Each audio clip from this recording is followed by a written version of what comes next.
Les doy la bienvenida al canal de Analítica Tranquila. Les habla Boris Tessenghausen, 22 de febrero.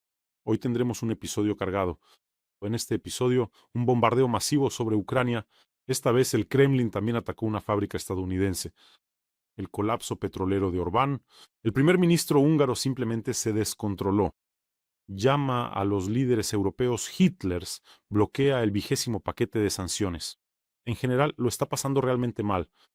En Irán comienza un Maidán estudiantil. Una nueva ola de protestas. ¿Quién está matando a los generales rusos? El Kremlin hizo una declaración sensacional. No van a creer a quién culparon. Bueno, y Steve Witkoff contó cuándo tendrá lugar la reunión decisiva entre Zelensky, Trump y Putin. Sobre esto y mucho más. En el episodio de hoy habrá muchas cosas interesantes. Si es la primera vez que visitas este canal, me alegra verte y bienvenido. No olvides suscribirte para no perderte los próximos episodios. Esta noche hubo de nuevo un bombardeo masivo sobre Ucrania. Atacaron con unos 300 drones. Nuestro territorio hubo 50 misiles, incluidos misiles de crucero lanzados desde aviación estratégica, misiles balísticos de varios tipos, incluidos Iskander, dagas hipersónicas y Zircon. En resumen, Putin nos ataca con todo lo que puede. Volvió a atacar la infraestructura energética. Bueno, de ninguna manera, esta medusa botoxada no se calma. A fin de cuentas, quiere dejar a los ucranianos sin luz y sin calefacción en los últimos días del invierno. Esta vez quería que su objetivo principal fuera Kiev, y por cierto, es extraño. Normalmente me despierto por la alarma de ataque aéreo. Esta vez me quedé dormido, me desperté ya con el sonido de las explosiones cuando derribaban misiles balísticos. Y aprovechando la ocasión, quiero enviar un gran saludo a todos los que hoy defendieron nuestro cielo. Un enorme saludo, lo han hecho increíble. Las defensas antiaéreas ucranianas son simplemente las mejores. Pero aún así, como ya dije, al final del invierno Putin intenta dejarnos sin calefacción y sin luz, pero difícilmente lo logrará. Además, según el pronóstico, pronto debería hacer más calor y será un poco más fácil. Pero el terrorista no cambia, no puede dejar de lanzar misiles, drones, simplemente no puede. Así es él. Y por cierto, aquí va otra aclaración interesante. Además de los objetos energéticos, hoy los objetivos de los rusos fueron la logística y la infraestructura de abastecimiento de agua en las grandes ciudades. Es decir, como pueden ver, ahora quiere dejar sin agua. Bueno, es una completa basura, puro terrorismo. En general, es sorprendente lo que pasa por la cabeza de la gente que dice que Putin quiere la paz. Por cierto, esta vez también atacaron un objetivo de negocios estadounidenses en Ucrania. Resultó dañado una fábrica de un gigante de la confitería, Mandelis en Trostianets. Esto está en la región de Sumy. Un misil impactó en uno de los edificios de producción y les recuerdo que esta empresa es uno de los grandes proyectos de inversión de Estados Unidos en la economía independiente de Ucrania. Así que recuerdo cómo Donald Trump, por cierto, decía que las inversiones y empresas estadounidenses en Ucrania eran una garantía de que no habría ninguna guerra. Y lo dijo en más de una ocasión. Y ya saben, puedo ser un fastidioso de nivel 100 y recopilé todas esas declaraciones hasta finales de febrero de 2025. Donald Trump declaró lo siguiente: nadie se meterá con nuestra gente cuando estemos allí, es decir, cuando estemos en Ucrania. En esa misma tierra nadie se atreverá a tocarla. ¿Ven cómo se dijo en la Casa Blanca el 26 de febrero de 2025? O aquí hay otra. Esto es seguridad automática. Cuando tengamos allí nuestros propios intereses y nuestras propias empresas en Ucrania, Rusia no tocará a Ucrania. ¿Ven cómo resulta? Esto es en mayo de 2025. No tengo dudas de que Donald Trump puede poner a Putin en su lugar. No lo dudo. La captura del petrolero ruso lo confirma al 100%. La pregunta es, ¿quiere Donald Trump poner a Putin en su lugar? ¿Y no cerrará los ojos ante los crímenes de Putin porque Rusia puede ofrecer un buen trato? Ahora hablo de ese acuerdo de 12 billones, del que todos se han desmarcado. Al parecer, según la versión de un economista, fueron los rusos quienes la propusieron, pero ya llaman a este acuerdo el paquete de Dmitriev, para simplificar. En la Casa Blanca también niegan que los rusos hayan propuesto algo. La cuestión es otra. Puede que en la Casa Blanca lo nieguen, pero lo niegan también los negociadores personales de Donald Trump. La cuestión es otra. Los rusos saben, sí, probablemente todo el mundo sabe que a Trump le gusta el dinero y los acuerdos. ¿De verdad los rusos no le ofrecerían ambas cosas a la vez? Creo que eso fue lo primero que hicieron. Además, está el tema del ego. Recuerden, el túnel con el nombre de Donald Trump y también de Putin, ahí estaban Trump y Putin. Recuerden, fue Dmitry quien llevó todas esas propuestas a Estados Unidos y las ofreció. Quieren 12 billones, quieren el túnel de Trump, quieren el Ártico, quieren algo más. Por supuesto que lo ofrecieron, claro que sí. Mientras Rusia ataca, mientras ataca nuestra infraestructura civil, mientras golpea nuestros hogares, Ucrania destruye metódicamente objetivos militares. Aquí llegan las sanciones de los húngaros. 2 sistemas de misiles antiaéreos Tor fueron destruidos por los drones de los húngaros en Donetsk y cerca de Mariupol. Y también fueron destruidas bases petroleras en Lugansk. Trabajaron bien esta noche. El costo de una unidad de este sistema antiaéreo Tor es de unos 25 millones de dólares. Es decir, 2 objetivos por 15 millones de dólares. Ay, perdón, no 15, no dormí bien. Por 50 millones de dólares. Se quemaron en cuestión de minutos. Vamos a ver el video de cómo fue.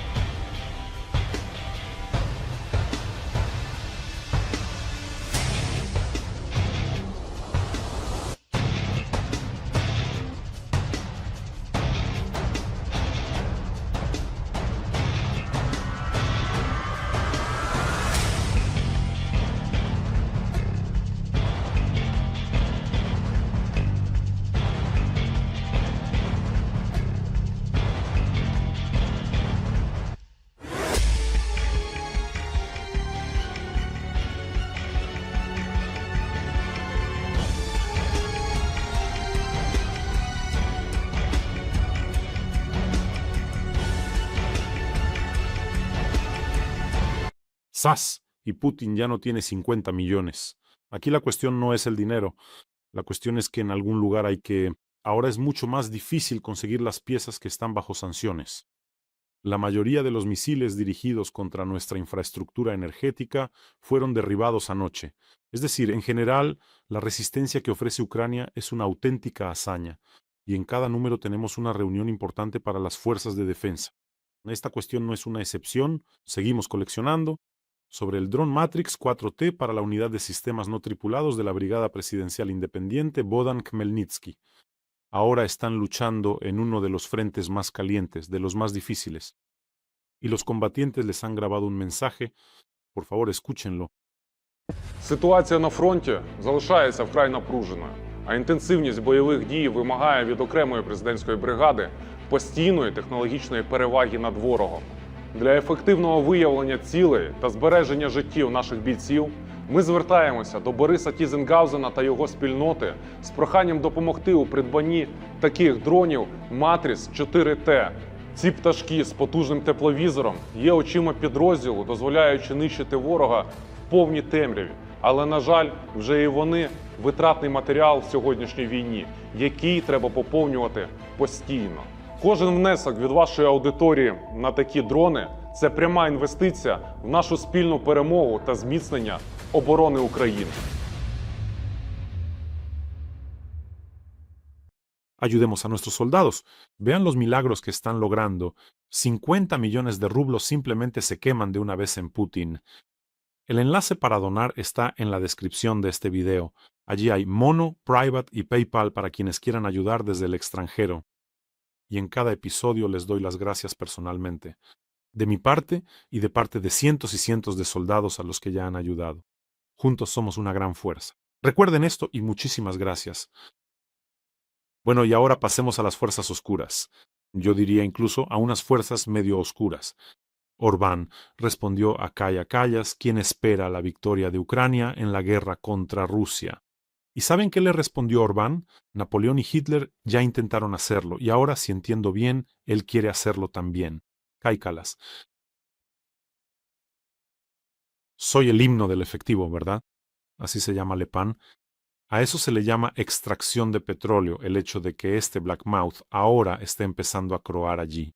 Pterodáctilo del mundo. Es decir, Orbán tiene un miedo terrible de perder las elecciones.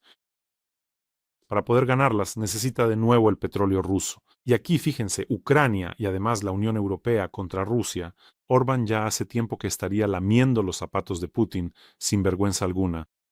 Por cierto, Orbán se olvidó, ya que habla de Hitler, se olvidó de decir que en el lugar de Hitler ahora justamente está Putin, quien de manera aterradora imita exactamente, repite las hazañas, entre comillas, de su ídolo.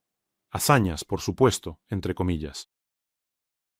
La verdad, sinceramente, no creo que pueda haber tantas coincidencias, incluso hasta en el momento del ataque a Ucrania. Solo quiero recordarles las coincidencias clave entre lo que hacía Hitler y lo que está haciendo ahora Putin. Hitler afirmaba que Polonia planeaba atacar a Alemania. Putin, por su parte, sostiene que Ucrania planeaba atacar primero a Rusia. Piénsenlo bien, ese meme con el loco Lukashenko que dice: ahora les mostraré desde dónde se preparaba el ataque contra Bielorrusia. Esto simplemente pasará a la historia. Es decir, para que lo entiendan, Ucrania no solo iba a atacar a la Rusia nuclear, planeaba atacar, pero además, al mismo tiempo, a Bielorrusia. Y Lukashenko incluso tiene un mapa. En este argumento, por supuesto, Putin ha superado incluso a Hitler. Hitler afirmaba que era necesario salvar a la población germanoparlante en los Sudetes. ¿No les recuerda a nada? Putin no para de decir que hay que salvar a la población rusoparlante del Donbass. La salvó de tal manera que del Donbass no quedó nada, ni de la población rusoparlante. Hitler llamaba a Polonia un engendro loco del Tratado de Versalles, que no tenía derecho a existir. Putin, en sus artículos y discursos, ha declarado repetidamente que Ucrania es una entidad artificial creada por Lenin, que no tiene verdadera condición de Estado y que no existe tal nación. Los ucranianos. ¿Y entonces quién te está dando bofetadas en tu cara llena de botox ya casi 5 años seguidos? ¿Eh? Después de la invasión a gran escala, ¿quiénes son ellos? ¿Quiénes son? Y finalmente, para parecerse completamente a su ídolo, Putin, al igual que Hitler, atacó a Ucrania. A las 4 de la mañana, Hitler también atacó a la Unión Soviética. Bueno, en general, eso es todo, pero algunas coincidencias son simplemente aterradoras. Por ejemplo, el lema de la Wehrmacht que estaba grabado en las hebillas: soldados, Dios está con nosotros. Los rusos usan: somos rusos, Dios está con nosotros. ¿Ven cómo es la cosa? Incluso las letras Z y V, de las que hablé ayer en el equipo militar. Los rusos lograron copiarlas de la Wehrmacht. Y hay decenas de coincidencias así, son aterradoras. ¿De verdad Putin está haciendo todo según algún manual hitleriano? Hitler tenía las juventudes hitlerianas, Putin tiene el Yunarmilla. O sea, parece que absolutamente todo es igual. Bueno, si fuera solo una coincidencia podría ser casualidad, dos también. Eso ya es una tendencia, pero una lista así es simplemente un diagnóstico. La Rusia actual no solo copia las prácticas de la Alemania nazi, lo hace de manera inconsciente y a veces, pero más a menudo, probablemente de manera consciente, reproduce también la estética de la Alemania nazi, porque los regímenes totalitarios siempre llegan a lo mismo: el culto a la muerte, el líder es un semidios o un dios, y la guerra es el sentido de la vida. A esto llegaron y a esto ha llegado Putin ahora. ¿No lo logré?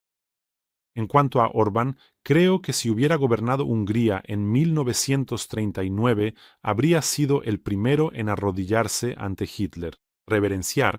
Por cierto, recuerdo que Hungría y Eslovaquia lucharon del lado de la Alemania nazi en la Segunda Guerra Mundial. Esto, por cierto, demuestra que uno puede tropezar muchas veces con la misma piedra. Y aquí quiero decir claramente que separo completamente la posición de los húngaros de la posición de Orbán. Porque ellos escriben mucho, incluso al correo, envían palabras de apoyo, mandan varias fotos de lo que Orbán está haciendo allí, sus locuras, los carteles. Pero en general estamos informados de lo que ocurre en Hungría. Por eso, por cierto, muchas gracias. Gracias por el apoyo desde Hungría. Espero que esta primavera tomen la decisión correcta.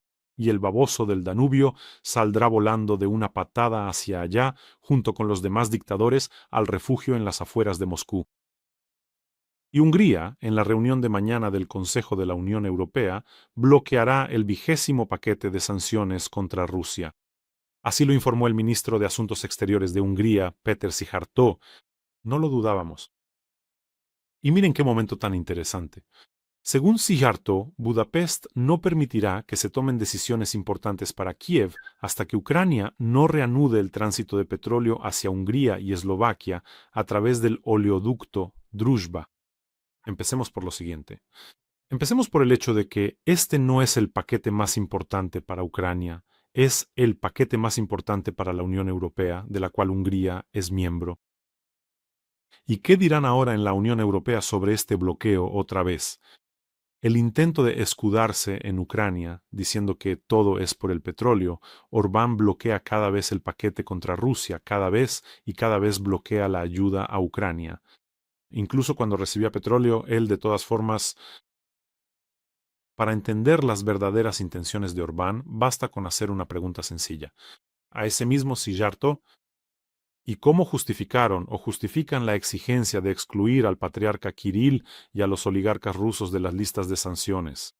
¿Qué tiene que ver Ucrania con esto? Simplemente vean cómo resulta todo esto. Aquí Orbán simplemente decidió apoyar a Putin por detrás. Bueno, pues así es como es. Por cierto, no olviden suscribirse a este canal. Aquí luchamos contra la propaganda de Putin, así que únanse a nuestras filas, obtengan su pedacito de tranquilidad en este mundo tan inquieto, así que suscríbanse. Nos trasladamos al Medio Oriente.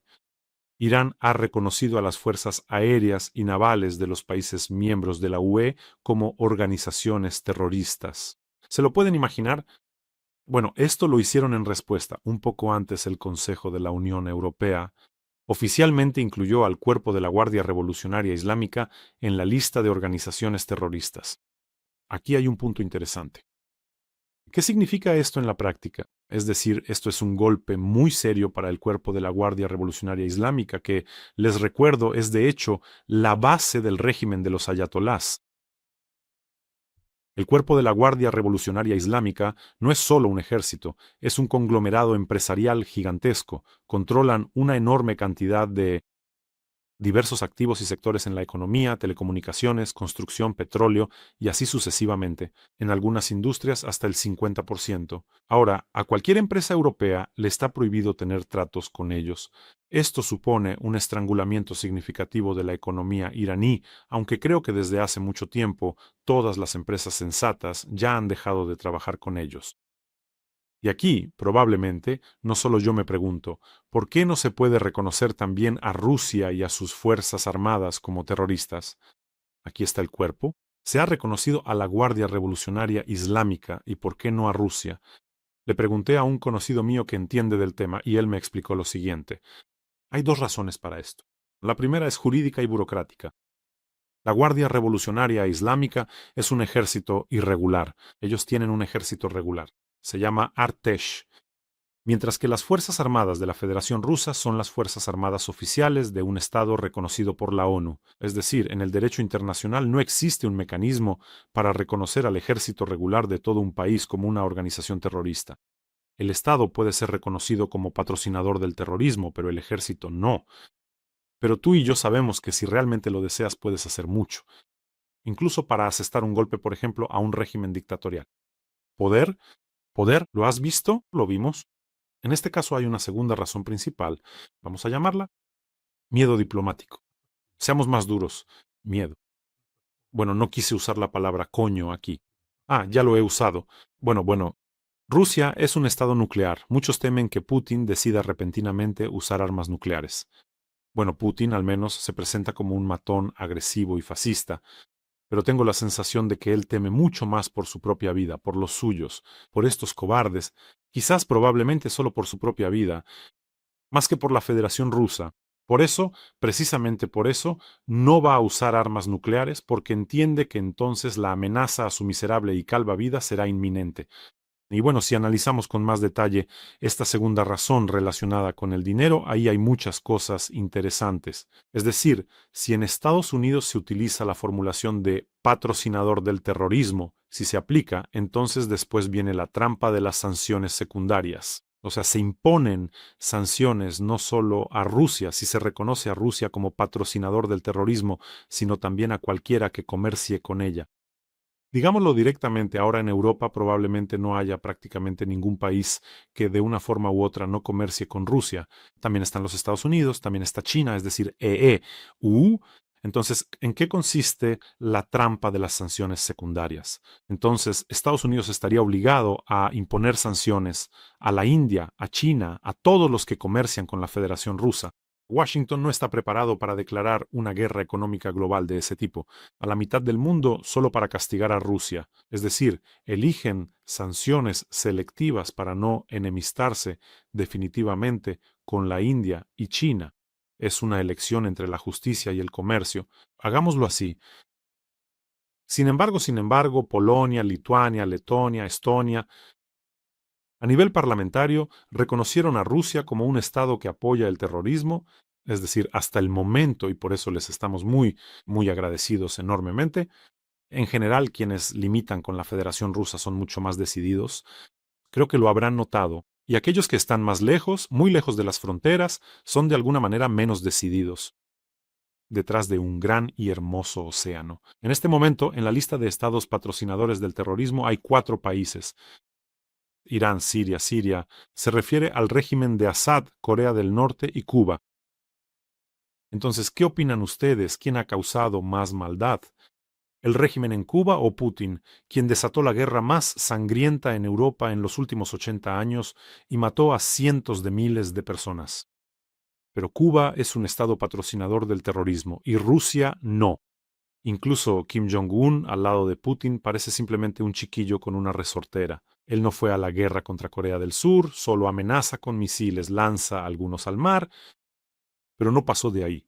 Y este imbécil fue a la guerra contra su vecino, mata ucranianos y todavía grita algo sobre un solo pueblo. ¿Qué único pueblo? Quédate ahí en tu lugar, incluso puedes aislarte con un muro y ponerle una tapa de concreto encima. Solo no te metas con los vecinos. Es una paradoja de la situación. Si miras la lista de los países que están en la lista de estados patrocinadores del terrorismo, ahí está Irán, que le da a Rusia drones.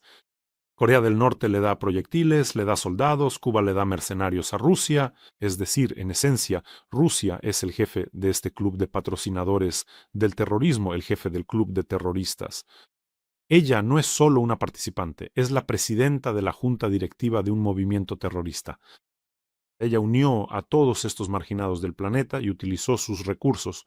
Además, la Federación Rusa lleva mucho tiempo realizando sabotajes en el territorio de los estados europeos.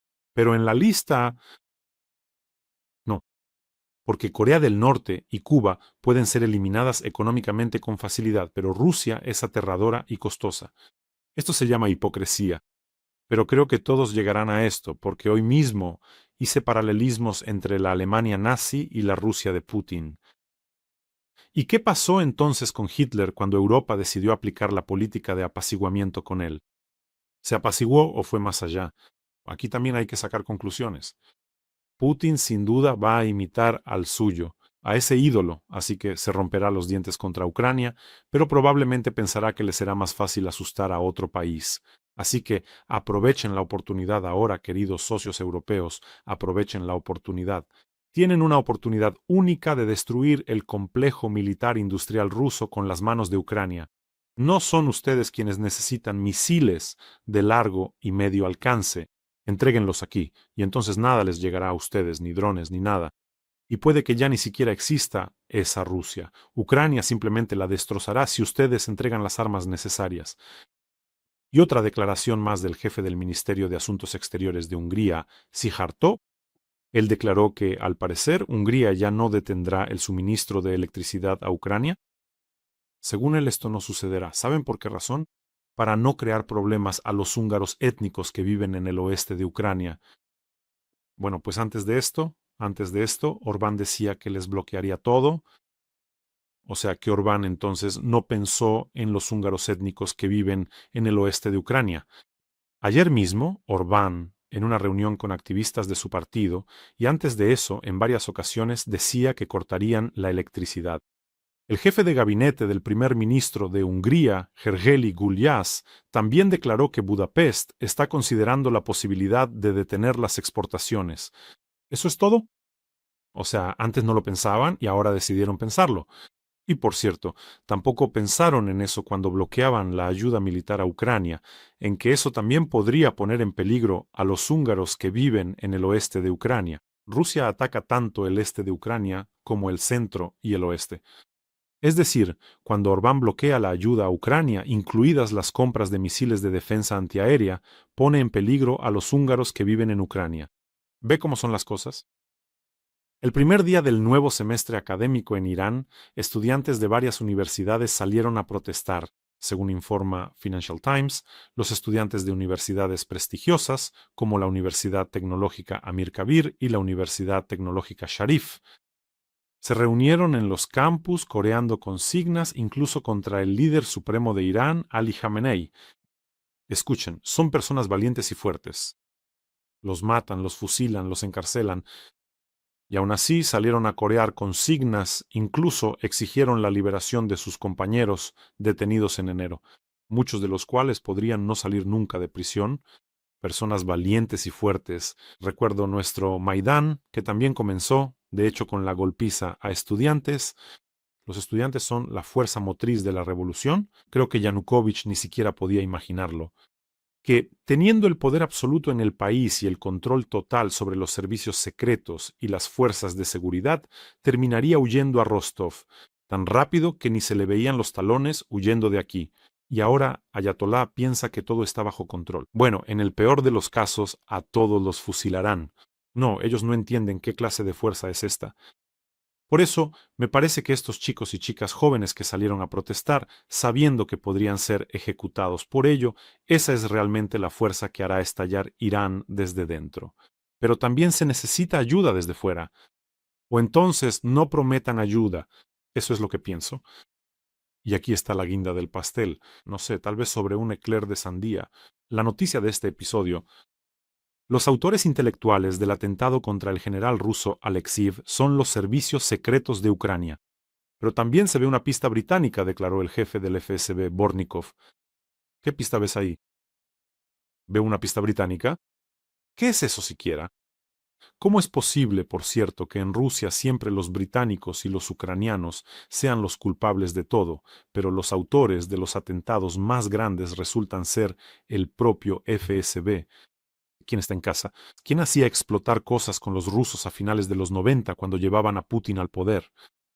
¿A quién le hacía falta justificar la guerra en Chechenia?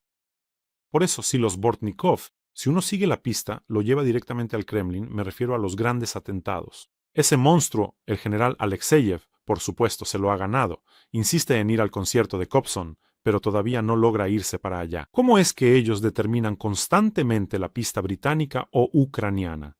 Siempre dicen que los ejecutores tienen las balas untadas con grasa y llevan una camisa bordada como si fueran de Ucrania. Lukashenko, por cierto, les mostró el mapa de por dónde entraron los ejecutores. ¿Saben por qué siempre mencionan a Gran Bretaña? Es decir, no solo los servicios secretos de Ucrania, sino que necesariamente los ejecutores son británicos o se ve una pista británica. Porque para ellos, los rusos, es muy vergonzoso admitir que los servicios secretos ucranianos los superan. Por eso siempre meten a los británicos en la historia. Bueno, no es tan vergonzoso perder contra los británicos. Y nuestros GUR y SBU realmente son unos grandes. Y creo que este está lejos de ser el último general ruso que responderá por sus palabras. Otra noticia más. En el transcurso de 3 semanas es posible una reunión entre Zelensky, Putin y Trump, declaró el enviado de Trump, Witkoff. ¿Alguien cree que en 3 semanas Putin se reunirá con Trump y Zelensky? Para Putin, este encuentro será una confirmación visual de la derrota en la guerra. Él mismo decía que ya habían vencido a todos hace tiempo. Derrotaron a la OTAN, a 50 países, derrotaron a Ucrania. En su versión y en la versión de los partidarios del mundo ruso, Zelensky debería volar él mismo a Moscú y firmar la capitulación. Pero aquí, si además tiene que volar él mismo a Estados Unidos, Dios no lo quiera, entonces, y lo más probable, es que tenga que ir precisamente allí, a la guarida de la OTAN, esa maldita. Y allí puede pasar cualquier cosa. Allí en la OTAN todos son satanistas.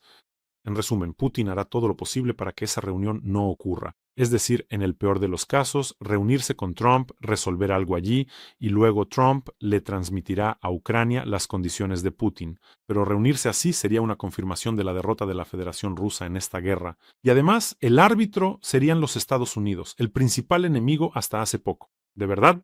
Quizás también invitar a los británicos allí. Se ve a través de la pista. La propaganda rusa ha gastado tanto esfuerzo en hablar sobre la ilegitimidad de Zelensky. ¿Cómo van a reunirse ahora? Y entonces esa reunión sería una confirmación de su legitimidad. Escuche, y ahora tengo una pregunta al final del programa. Sé que los rusos, aquellos que aman a Putin, de vez en cuando entran aquí y por alguna razón ven estos videos. Y me gustaría hacerles una pregunta. Si un anciano, un abuelo tan repugnante de unos 70 años, se inyecta Botox y empieza a besar a los hijos de otros en el vientre, ¿no esos son valores tradicionales o no mucho? Eso es lo que hace Putin. ¿Qué opinan ustedes?